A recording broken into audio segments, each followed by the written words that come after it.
Hi guys, let's start your session 3 of polynomial. Guys, जो हमने अभी तक दो सेशन किए हैं उसमें क्या पढ़ा है, व्हाट इज पॉलिनोमियल, और सेकंड क्या पढ़ा था कि पॉलिनोमियल के जीरोस कैसे निकालते हैं। अब जो नेक्स्ट टॉपिक है हमारा वो क्या है, relation between zeros and coefficients of a polynomial, कि जो जीरोस निकालते हैं वो और जो कोएफिशिएंट के पॉलिनोमियल होते हैं उनमें रिलेशन क्या होती है। चलो स्टार्ट करते हैं। सबसे पहले मैं लेता हूं क्वाड्रेटिक पॉलिनोमियल।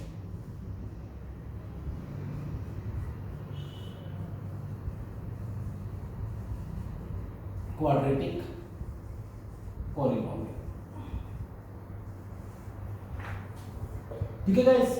लास्ट टाइम मैंने आपको बताया था कि जो क्वाड्रेटिक पॉलिनोमियल होता है उसकी जनरल फॉर्म क्या होती है, ax square plus bx plus c, है ना। ये क्वाड्रेटिक इक्वेशन की जनरल फॉर्म होती है।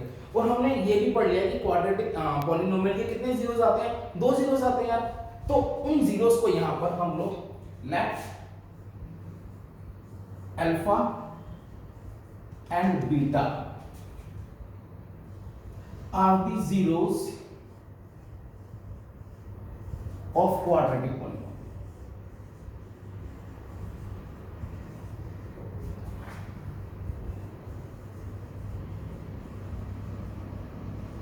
ये क्या है, क्वाड्रेटिक पॉलिनोमियल के जीरोस है।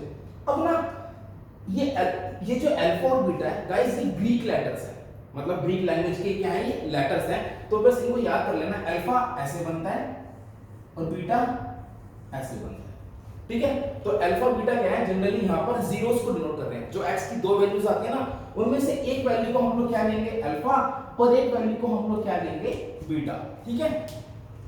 अब इतना करने के बाद ये तो आ गए जीरोस, सपोज मैंने लेट कर दिया कि अल्फा बीटा जीरोस आ गए। अब जो कोएफिशिएंट होते हैं वो क्या होते हैं, ये a b c,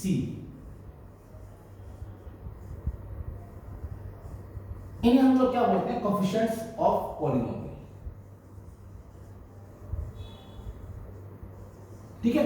क्योंकि यहां पर वेरिएबल क्या है, x स्क्वायर, इसका कोएफिशिएंट क्या है a, यहां पर वेरिएबल क्या है x, इसका कोएफिशिएंट क्या है b, और c भी कांस्टेंट है। तो ये भी जनरली क्या आता है, कोएफिशिएंट्स में ही आता है। तो आप इनको क्या बोलोगे, a b c को हम लोग क्या बोलते हैं, कोएफिशिएंट्स बोलते हैं। और जो हमारे जीरोस आते हैं उन्हें हम किससे डिनोट करते हैं, अल्फा और बीटा से डिनोट करते हैं। तो जीरोस को हम लोग क्या बोलेंगे, अल्फा और बीटा बोलेंगे, और कोएफिशिएंट्स क्या है हमारे यहाँ पर a b c। तो मैंने ये भी निकालना सीख लिया और मुझे कोएफिशिएंट भी पता है क्या होता है ना। तो अब ना इनके बीच में एक रिलेशन है, relation between zeros and coefficients of polynomial. तो आपने याद करनी है, ये आई कैसे ये भी बता दूंगा, अभी आपने याद करना है क्या। सबसे पहले क्या है कि sum of zeros, sum of zeros, किसी भी क्वाड्रेटिक पॉलिनोमियल में कितने जीरोस होते हैं, अल्फा बीटा। तो अगर मैं सम ऑफ जीरोस की बात करूं, किसकी बात करूं, सम ऑफ जीरोस की, तो मैं किसकी बात कर रहा हूं, यानी अल्फा प्लस बीटा की बात कर रहा हूं, ठीक है। तो सम ऑफ जीरोस हमेशा किसके इक्वल आना चाहिए, minus B upon A, minus B upon A. B क्या होता है, B is the coefficient of x, और a क्या होता है, कोएफिशिएंट ऑफ x स्क्वायर, ठीक है। b क्या होता है, कोएफिशिएंट ऑफ x, और a क्या होता है, कोएफिशिएंट ऑफ x स्क्वायर। तो कहने का मतलब है जो सम ऑफ जीरोस है वो किसके इक्वल होना चाहिए, minus coefficient of x upon coefficient of x square, यानी कि माइनस b अपॉन a। एक पहली रिलेशन ये है। दूसरी अगली क्या, कि जो प्रोडक्ट ऑफ जीरोस होगा, प्रोडक्ट ऑफ जीरोस, जीरोस मेरे पास क्या है, अल्फा बीटा। तो प्रोडक्ट ऑफ जीरोस का मतलब हो गया अल्फा इनटू बीटा। जो प्रोडक्ट ऑफ जीरोस होगा ना वो हमेशा किसके इक्वल आना चाहिए, c अपॉन a के इक्वल आना चाहिए। प्रोडक्ट ऑफ जीरोस किसके इक्वल होता है, c अपॉन a के, जिसे हम लोग क्या बोलते हैं, कांस्टेंट टर्म अपॉन में coefficient of x square, constant term upon में coefficient of x square, constant जिसमें x नहीं होगा, दैट इज c अपॉन में। तो क्वाड्रेटिक पॉलिनोमियल में जब आप जीरोस निकालोगे ना, तो अगर आपको चेक करना है कि मेरे जीरोस सही हैं या गलत है, तो आप लोगों ने क्या करना है, सम ऑफ जीरोस निकालना है। सम ऑफ जीरोस हमेशा किसके इक्वल आएगा, माइनस बी अपॉन ए के। अगर ऐसा आ रहा है, ये भी आ रहा है, और क्या प्रोडक्ट ऑफ जीरोस किसके इक्वल आ रहा है, सी अपॉन ए के। अगर आपकी ये दोनों बातें ट्रू आ रही हैं तो इसका मतलब आपने जो जीरोस निकाले हैं वो सही है।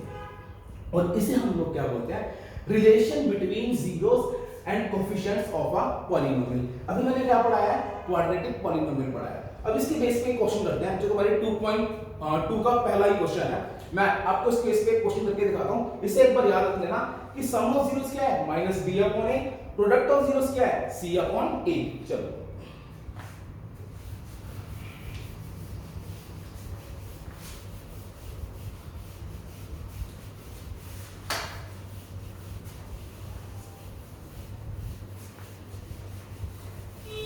तो यार सपोज एक क्वाड्रेटिक पॉलिनोमियल लिया px।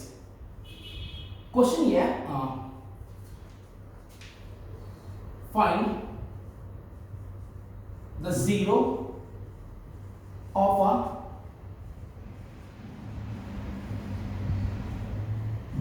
find the zero of a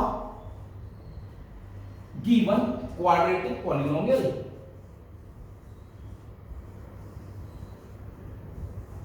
and verify the relation between zeros and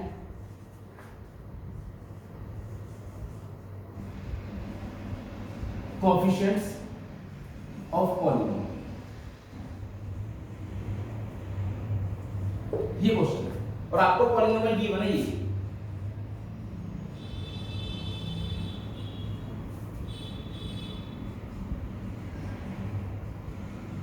question आपके पास।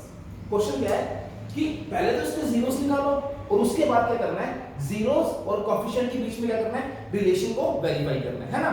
तो सबसे पहली बात, अगर मैं आपसे पूछ लूं कि इस क्वाड्रेटिक इक्वेशन के कोएफिशिएंट क्या-क्या है, मतलब यहां पर a की वैल्यू क्या है। अब a की वैल्यू क्या होगी, जो x² का कोएफिशिएंट है 2 है ना, और b की वैल्यू क्या होगी, जो किसका कोएफिशिएंट है, x का कोएफिशिएंट यानी 7, और c की वैल्यू क्या होगी 5।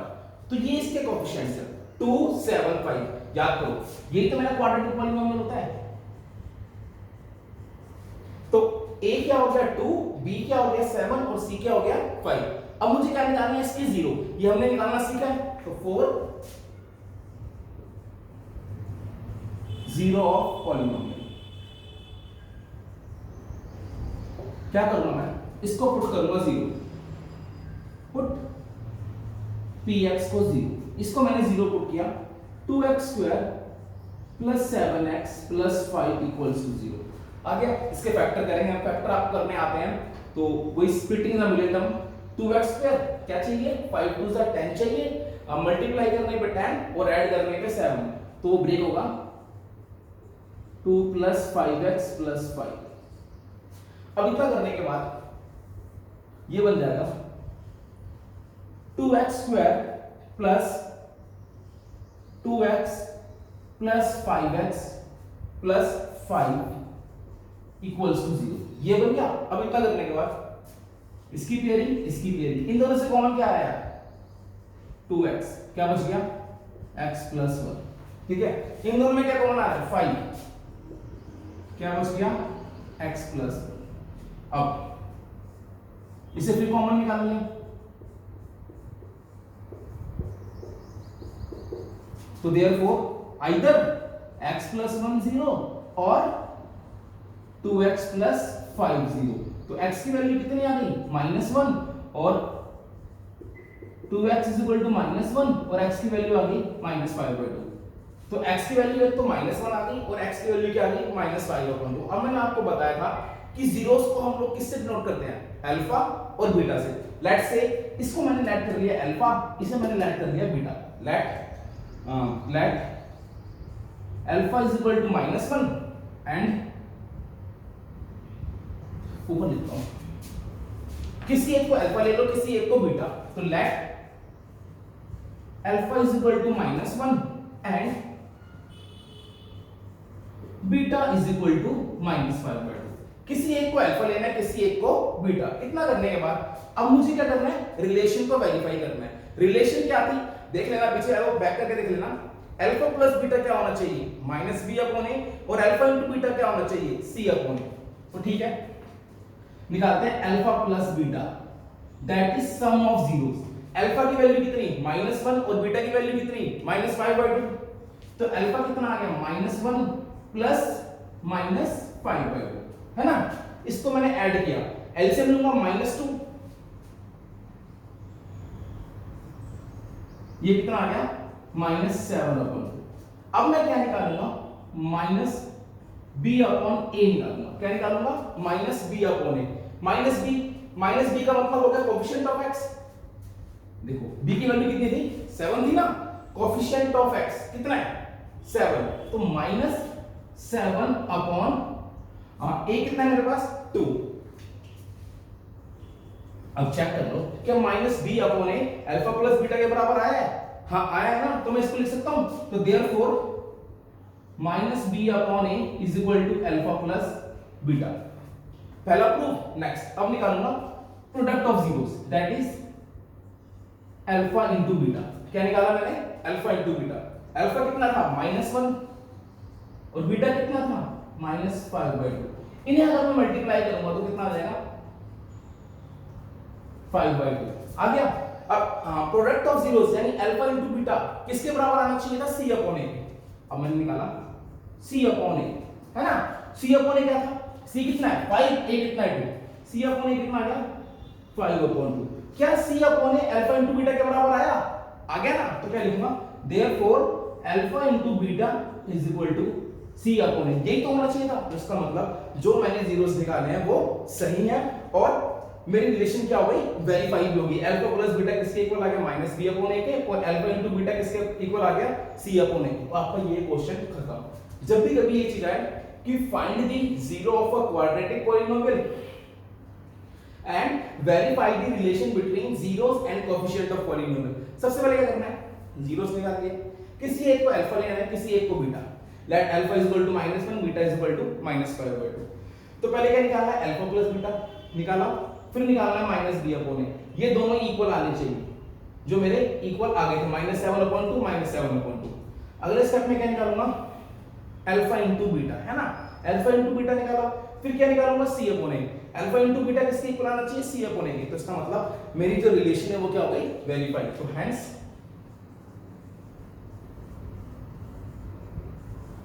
वेरीफाई। ठीक है, समझ में आया, ठीक है।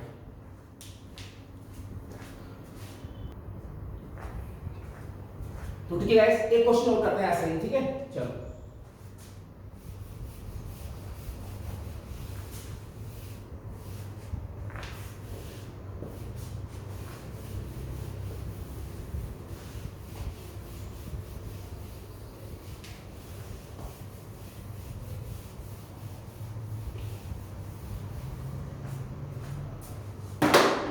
एक क्वेश्चन है, चलो तुम्हारी एनसीईआरटी है 2.2, उसके क्वेश्चन फर्स्ट का थर्ड पार्ट है।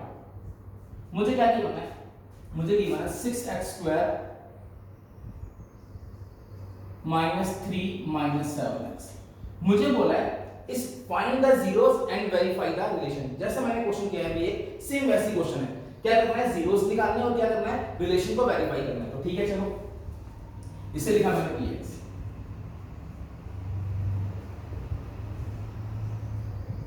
इसको हमेशा ऑर्डर में लिख लो। 6x² था तो मैंने -7x -3 ऐसे लिख दिया। ठीक है गाइस, 6x² -7x -3, ताकि जो x वाली टर्म है वो बीच में आ जाए और जो कांस्टेंट टर्म है वो पीछे चली जाए। हमेशा ये ऑर्डर में मेंटेन करके चलना है आपको, ठीक है। अब इतना करने के बाद यहां पर a कितना है, a क्या होता है, कोएफिशिएंट ऑफ x² कितना है 6, b कितना है, कोएफिशिएंट ऑफ x कितना है -7, c कितना है constant that is -3।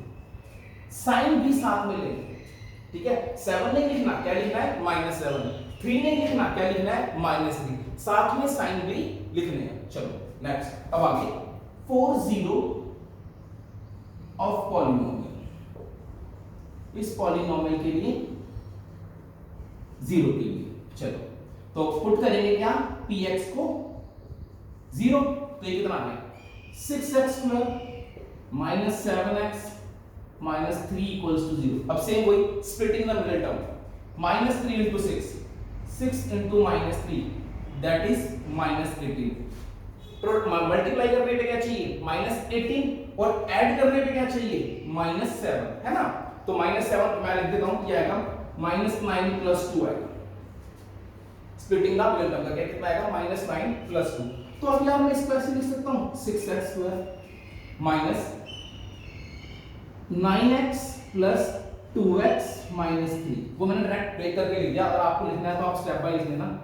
6x square plus minus 9 plus 2 into x minus 3, open करूंगा कितना आ गया 6x square minus 9x plus 2x minus 3 equals to 0। इतनी बात समझ में आई। अब इतना करने के बाद इन दोनों से कॉमन लेना है और इन दोनों से कॉमन लेना है। इन दोनों में कॉमन क्या है 3x कॉमन आ गया, यहां पे क्या बच गया 2x माइनस 3। अब इसमें कुछ कॉमन है क्या, इसमें कुछ भी कॉमन नहीं है, तो क्या कॉमन आएगा 1, ये बच गया 2x माइनस 3 इक्वल्स टू 0। अब इतना करने के बाद 2x माइनस 3 फिर कॉमन आ गया, तो ये हो गया 2x minus 3 into 3x plus 1 equals to 0। तो एक बार आइदर 2x माइनस 3 0 और 3x plus 1 0। It is only possible either 2x minus 3 0 और 3x plus 1 0। तो यहां से x की वैल्यू आएगी 3/2 और यहां से x की वैल्यू आएगी -1। अगला स्टेप क्या है, किसी एक को अल्फा लेट कर लो, किसी एक को बीटा। तो let alpha is equal to 3/2 and beta is equal to -1/3। समझ में आया गाइस। अब इतना करने के बाद अगला स्टेप क्या करना है, मुझे निकालना है सम ऑफ जीरोस। रिलेशन को वेरीफाई करने के लिए क्या निकालना है सम ऑफ जीरोस। कैसे निकालूंगा, इसका मतलब होता है अल्फा प्लस बीटा, है ना। ये तो बोलते हैं सम ऑफ जीरोस को अल्फा प्लस बीटा। चलो करो, अल्फा की वैल्यू कितनी है 3/2, बीटा की वैल्यू कितनी है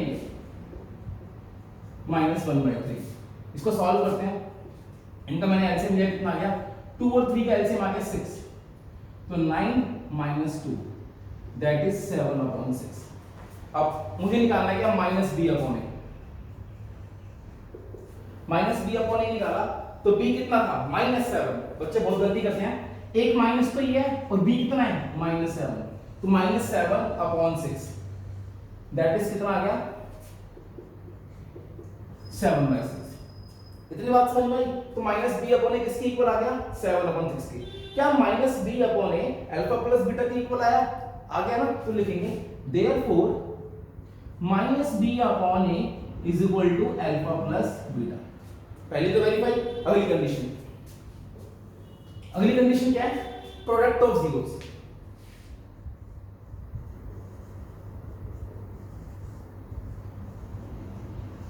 क्या चाहिए प्रोडक्ट ऑफ जीरोस। इसका मतलब होता है अल्फा इंटू बीटा। कैसे निकालूंगा, अल्फा कितना है 3/2 और बीटा कितना है -1/3।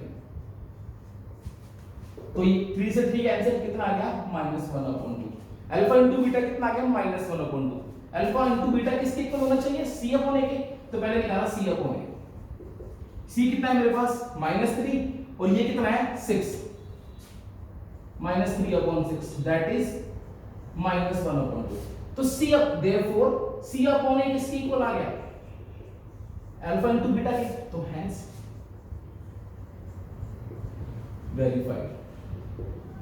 तो जो रिलेशन होगी क्या होगी वो वेरीफाइड होगी। तो समझ में आया कि जब भी कभी बोले find the zeros and verify the relation between zeros and coefficient, तो क्या करना है, ये पूरा क्वेश्चन करना है।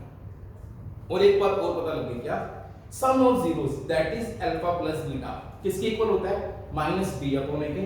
और अगला product of zeros that is alpha into beta, वो किसके इक्वल होता है c/a के। एक क्वेश्चन और करेंगे। अब इसमें क्या करेंगे, आप लोग वीडियो को पॉज करोगे और खुद भी करके देखोगे और मेरे से मैच कि आपका सही आया या गलत आया। ठीक है, चलो मैं क्वेश्चन लिख देता हूं।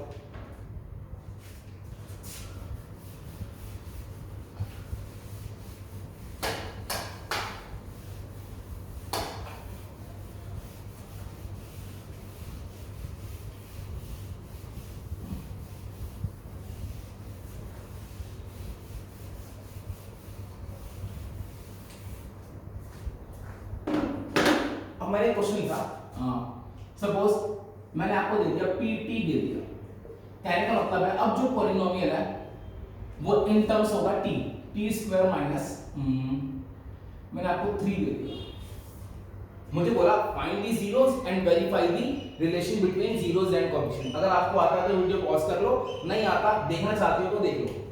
तो भाई क्या करेंगे, सबसे पहले गाइस इसको ना पहले स्टैंडर्ड फॉर्म में लिख लेते हैं ताकि आपको पता लग जाए a b और c की वैल्यू क्या है। यहां पर a की वैल्यू क्या होगी, जो x यहां पे x स्क्वायर तो नहीं है, यहां पे t स्क्वायर है, तो t स्क्वायर में क्या बनेगा at square plus bt plus c, quadratic polynomial in terms of t, ऐसे तो बनेगा। तो यहां पर a की वैल्यू क्या होगी 1, b की वैल्यू क्या होगी यहां। अब यहां पर t वाली टर्म नहीं है ना, अगर t वाली टर्म नहीं है तो t b की वैल्यू क्या होगी 0, क्योंकि मैं इसको ऐसे भी लिख सकता हूं।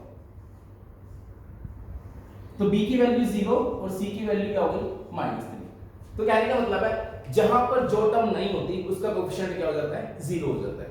ठीक है, मान लो अगर यहां पर 3 भी नहीं होता तो c भी क्या हो जाता 0 हो जाता। अगर कांस्टेंट टर्म नहीं होती तो c भी क्या हो जाता 0। अब आगे देखो, अब देखेंगे 4 0 ऑफ पॉलिनोमियल, इसका मुझे क्या निकालना है 0 निकालना है। तो मैं कैसे करूंगा यार, अब पुट करूंगा क्या, पुट pt को 0, इसे मैंने क्या पुट किया 0, तो t square minus 3 equals to 0, ये चीज 0 हो गई। अब इतना करने के बाद इसके फैक्टर करने हैं, तो देखो गाइस इसके फैक्टर कैसे करने हैं, इस 3 को मैं ऐसे लिख सकता हूं √3 की स्क्वायर, समझ में आया, इस 3 को मैं √3 की स्क्वायर लिख सकता हूं, है ना, क्योंकि √3 की स्क्वायर कितना 3 बन जाएगा। अब यहां पर आपकी आइडेंटिटी लग गई ये वाली a square minus b square वाली, a माइनस b और a प्लस b, आपकी ये वाली यहां पर क्या लग गई आइडेंटिटी लग गई। तो t square minus √3 square, t minus √3 t plus √3 equals to 0। ठीक है, अब अगला स्टेप, तो either it is only possible either t minus √3 0 और t plus √3 0। तो t की वैल्यू यहां से कितनी आ गई √3 और t की वैल्यू यहां से कितनी आ गई -√3। समझ में आया। तो इतना करने के बाद लेट एक को alpha is equal to √3 and beta is equal to -√3। Alpha की वैल्यू √3 और बीटा की वैल्यू कितनी आ गई -√3। इतना करने के बाद अब निकालेंगे sum of zeros, that is alpha plus beta. क्या निकालेंगे alpha plus beta. Alpha plus beta मतलब √3 प्लस -√3, तो √3 -√3 कितना आ गया 0 आ गया। अब मैं क्या निकालूंगा -b अपॉन a, तो b की वैल्यू कितनी है 0, अपॉन में a कितना है 1, 0 अपॉन 1 कितना 0, तो therefore -b upon a is equal to कितना हो गया अल्फा प्लस बीटा। कितनी बात समझ में आई। नेक्स्ट अगला, अब निकालूंगा product of zeros, that is alpha into beta. Alpha into beta क्या होगा, अल्फा की वैल्यू कितनी आई थी √3, बीटा की वैल्यू कितनी आई थी -√3, √3 इंटू -√3 कितना हो गया माइनस हो गया। अब मैं क्या निकालूंगा इसके लिए c अपॉन a, तो c कितना है मेरे पास -3 और a कितना है मेरे पास 1, कितना आ गया -3 आ गया। तो आप लोगों ने क्या देखा अल्फा इंटू बीटा किसके इक्वल आ गया c अपॉन a के, तो देयरफॉर alpha into beta is equal to c upon a, तो हेंस वेरी गुड। कुछ समझ में आया कि हम जब भी कभी जीरोस निकालते हैं और उनके बीच में और कोफिशिएंट के बीच में क्या रिलेशन होती है, क्या कि अल्फा प्लस बीटा किसके इक्वल होगा, माइनस बी अपॉन ए के, और अल्फा इंटू बीटा किसके इक्वल होगा, सी अपॉन ए के। तो अब ना इसी इन क्वेश्चनों की प्रैक्टिस करनी है। वो कैसे करनी है, आपके पास एक्सरसाइज या एनसीईआरटी की बुक है 2.1 है ना, उसका आपको पहला क्वेश्चन करना है। पहले क्वेश्चन के 6 पार्ट हैं, 1 to 6 सारे पार्ट करने हैं। ठीक है, ट्राई करना, कोई डाउट आ गया तो मुझे व्हाट्सएप पे मैसेज कर देना, मैं सॉल्व कर दूंगा। ठीक है, तो आज तुम्हें सिर्फ इतना ही करना है, हमें जीरोस निकालने आ गए और जीरोस और कोएफिशिएंट के बीच में क्या निकालने आ गई, रिलेशन निकालने आ गई। ठीक है, तो ठीक है, फिर मिलते हैं नेक्स्ट सेशन में। आज ज्यादा नहीं करा रहा क्योंकि ना ये आपको समझना है पहले कि ये किसके इक्वल होता है और ये कैसे आ रहा है, तो पहले इनकी प्रैक्टिस करनी है, फिर हम अगले सेशन में आगे बढ़ेंगे। ठीक है, चलो फिर मिलते हैं नेक्स्ट सेशन में।